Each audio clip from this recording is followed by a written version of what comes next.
өнөөдрийн хэлцэж байгаа асуудал буюу одоо тухайн төслийн үйл ажиллагаа Улаанбаатар хот төдийгүй Монгол улсын түүхэнд төр хувийн хвшлийн хамтын ажиллагааны ач холбогдол бүхий төсөл болно гэдэгт найдаж байна. Мөн төлөөлөгчийн хувьд дэмжиж байна. За Улаанбаатар хотын хувьд бол нэн шаардлагатай байгаа төсөл арга хэмжээ гэдгийг бас нэлээд тодорхой танилцуулж өглөө гэж харж байна. Тэгээд хоёр асуулт байна. За нэгдүгээрт тухайн төсөл хэрэгжээд 15 жилийн туршид 165.5 сая долларын орлого олно гэсэн юм төсөл байгаа юм байна. За тэгээ бодоод үзэхээр нэг жилд дунджаар 40 тэрбумын борлуулалтыг төсөөлж байгаа юм байна.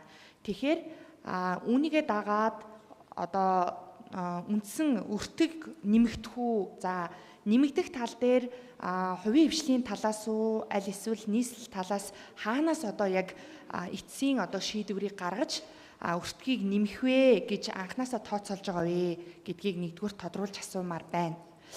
За хоёрдугаарт болохоор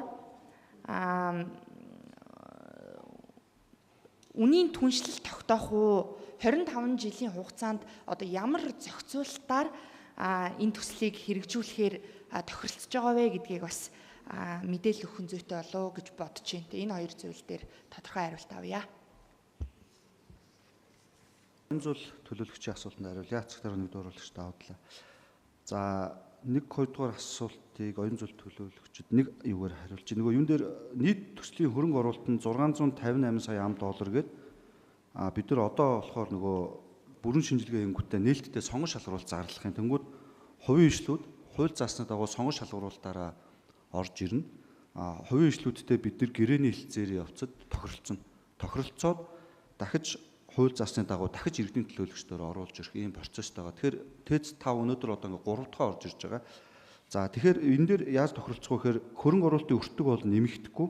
Бид нар төрийн үеийн тэнцвэрийн гэрээний их загвар хийгээд их загвар нийт ойролцоогоор нэг 17 загвар гэрээ хавсралтаас бүрдэн. Үүний нэг нь болохоор энэ тарифын тохироо байж байгаа. Үнийг тэгэхээр ер нь бол 25 жилийн хугацаанд тогтвортой 1 кВт цагийг 9.5 ам центр бол гүйцэтгэх. Үүнээсээ ямар нэгэн өртөг нэмэгдэх цаашаа үн хэлбэлцэх явдал бол гарахгүй гэсэн. Тэгэхээр түрүүний ярьсан нэгдүгээр асуултын өртөг болон энэ 1 кВт цагийг тохирж байгаа үн бол цаашаад бол хөдлөхгүй. Эрчим хүчний зохицуулах хорооны гаргасан журам зохицуулалтын дагуу ашиглалтын үед тодорхой хэмжээний гормын тохиргоог хийж жилд авж байгаа кВт цагууд бол өөрчилдөг. Гэхдээ энэ төрийн үеийн түвшний гэрэн дээр болохоор анхнаараас энэ жилд ашиглах нормт цаг үнийг 25 жилээр ингээд доктортой хийгээд гэрээгээ түгжчихдэг учраас үн өртгийн асуудал дээр цаашид өөрчлөлт гарахгүй. За баярлалаа.